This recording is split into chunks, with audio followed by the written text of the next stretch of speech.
एक मुसलमान जिसने भारत की अस्मिता, अखंडता और आजादी के लिए अपना सब कुछ कुर्बान कर दिया। मौलाना हसरत मोहानी ने भारत के लिए जो किया वो आज तक कोई नहीं कर पाया। जिस वक्त भारत के बड़े बड़े लोग अंग्रेजों के आगे नतमस्तक हो रहे थे, उस वक्त इस मौलाना ने अंग्रेजों की आंखों में आंखें डालकर कहा कि ये मुल्क हमारा है और हम इसे आजाद करवाकर ही दम लेंगे। ये कहानी उस मौलाना हसरत मोहानी की है जिसने इंकलाब जिंदाबाद का नारा दिया था। वही इंकलाब जिंदाबाद का नारा जिसे भगत सिंह ने हमेशा के लिए अमर कर दिया। 1 जनवरी 1987 को लखनऊ के उन्नाव जिले के कस्बा मोहान में पैदा होने वाले मौलाना हसरत मोहानी भारत के सबसे बड़े क्रांतिकारियों में से थे। मौलाना हसरत मोहानी ने ही सबसे पहले 1921 में पूर्ण स्वराज की मांग की थी और अंग्रेजों के खिलाफ अध्यादेश पास किया था। वो कम्युनिस्ट पार्टी के संस्थापकों में से थे। 1947 में जब देश आजाद हुआ तो ये मौलाना हसरत मोहानी ही थे जिन्होंने डॉक्टर भीमराव अंबेडकर के साथ मिलकर भारत के संविधान को लिखने में निर्णायक भूमिका निभाई। भारत आज जिस संविधान पर गर्व करता है, उसे लिखने, उसे सहेजने और उसे पाए तकमील तक पहुंचाने का काम मौलाना हसरत मोहानी ने ही किया था। मौलाना हसरत मोहानी भारत की आजादी में निर्णायक भूमिका निभाने वाले सबसे बड़े मुस्लिम संगठन जमीयत उलमाए हिंद के संचालकों में से थे। ये वही जमीयत उलमाए हिंद थी जिसने गांधी को महात्मा का लक़ब दिया था। सैयद फजलुल हसन, जिन्हें दुनिया हसरत मोहानी के नाम से जानती है, भारत की आजादी के लिए सबसे ज्यादा जेल में रहने वाले लोगों में से थे। उन्होंने अपनी आधी जिंदगी जेल में ही गुजार दी। अंग्रेजी सरकार उनसे इतना खौफ खाती थी कि वो जिस दिन जेल से छूटकर वापस आते, उसके अगले दिन ही उन्हें फिर जेल में डाल दिया जाता और ये सिलसिला तब तक चलता रहा जब तक भारत पूरी तरह से आजाद नहीं हो गया। मौलाना हसरत मोहानी ने सिर्फ इंकलाब जिंदाबाद का नारा ही नहीं दिया, बल्कि वो पहले व्यक्ति थे जिन्होंने पहली बार पूर्ण स्वराज की मांग की और सबसे पहले देश में असहयोग आंदोलन का मसौदा पेश किया। आज गांधी, नेहरू और पटेल को आजादी का सबसे बड़ा नायक बनाकर पेश किया जाता है, लेकिन मौलाना हसरत मोहानी ने उस वक्त 1908 में स्वतंत्रता आंदोलन का नेतृत्व किया था, जब नेहरू, गांधी, पटेल और मौलाना आजाद मैदान में आए भी नहीं थे। महात्मा गांधी को भारत में पहचान दिलाने का काम मौलाना हसरत मोहानी ने किया था। मौलाना हसरत मोहानी के शब्दों में वो जादू था कि वो क्षण भर में माहौल बदल दिया करते थे और यही वजह है कि जब उनकी जोशीली तकरीरें भारत की आजादी का बीज बोने लगी तो अंग्रेजों ने उन्हें देशद्रोह के आरोप में जेल में बंद कर दिया। जेल में रहकर ही उन्होंने अपनी शहराफाक गजल चुपके चुपके रात दिन आंसू बहाना याद है लिखी थी, जो आज उर्दू अदब का कीमती सरमाया है। जिस दौर में बाबा साहेब डॉक्टर भीमराव अंबेडकर को तालाबों से पानी पीने पर अछूत कहकर मारा पीटा जाता था, उस दौर में मौलाना हसरत मोहानी उन्हें अपने घर पर दावतों में बुलाते और उनके साथ एक ही मेज पर बैठकर खाना खाते थे।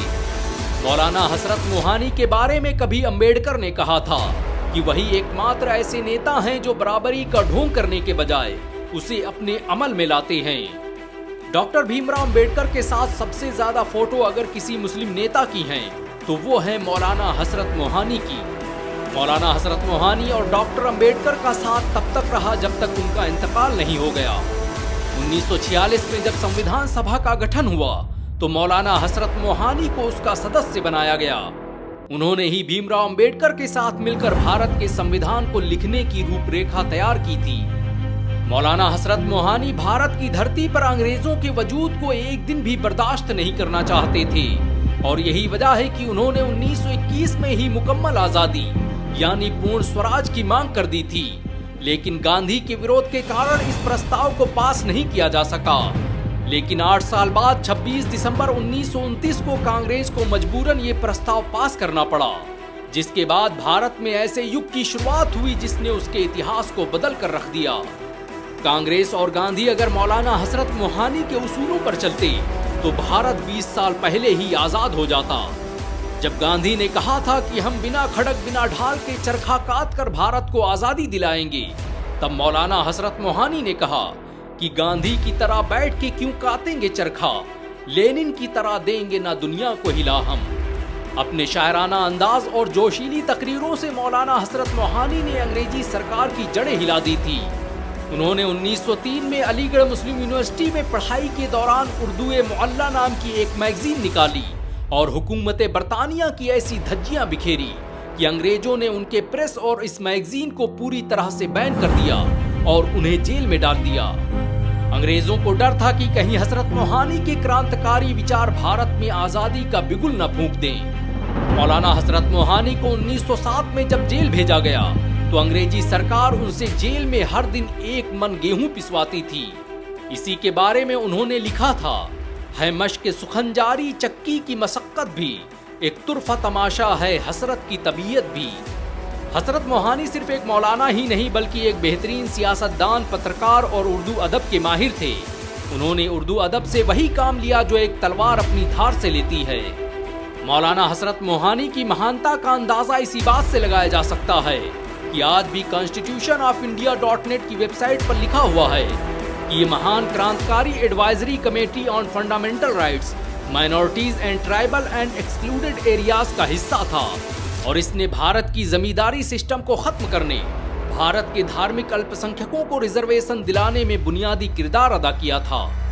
मौलाना हजरत मोहानी ने कभी अंग्रेजों से कहा था कि वो भारत को आजाद करवाकर ही दम लेंगे और उन्होंने अपने उस वादे को पूरा किया। वो पैदा तो गुलाम भारत में हुए लेकिन उनकी मौत एक आजाद भारत में हुई। आजादी के बाद मौलाना हजरत मोहानी ने सियासत और राजपाट को अलविदा कह दिया और 13 मई 1951 को हमेशा के लिए एक नए सफर पर निकल गए। मौलाना हजरत मोहानी पूरी जिंदगी भारत के बंटवारे का विरोध करते रहे। जिन्ना ने जब उन्हें पाकिस्तान आने की दावत दी तो उन्होंने कहा कि ये हिंदुस्तान की धरती ही मेरा वतन है और मैं इसी में मरना पसंद करूंगा। अफसोस की बात है कि वो मौलाना हजरत मोहानी जिसने भारत की आजादी और उसकी अस्मिता अखंडता के लिए अपना सब कुछ कुर्बान कर दिया, उसे उसके अपनों ने ही भुला दिया। अगर दूसरी कौमों के पास मौलाना हजरत मोहानी जैसा नायक होता तो वो उसे आज गांधी के बराबर खड़ा कर चुके होते। मुसलमानों को याद रखना चाहिए कि जो कौमें अपना इतिहास भूल जाती हैं उन्हें सफ़े हस्ती से मिटा दिया जाता है। अगर तुम हजरत मोहानी को भूल गए तो कल जब कोई पूछेगा कि तुमने भारत की आजादी के लिए क्या किया तो तुम्हारी औलादें उनका नाम भी नहीं बता पाएंगी। आइए हम सब मिलकर आजादी के इस महान नायक को फिर से जिंदा करते हैं। इस वीडियो को ज्यादा से ज्यादा शेयर करें ताकि लोगों को भारत की आजादी में मुसलमानों के योगदान के बारे में पता चल सके। अगर एक मुसलमान होने के नाते आपको गर्व महसूस हुआ हो तो इस वीडियो को लाइक और शेयर जरूर करें। ऐसी और वीडियो को देखने के लिए हमारे चैनल को सब्सक्राइब करें, बेल आइकन जरूर दबाएं।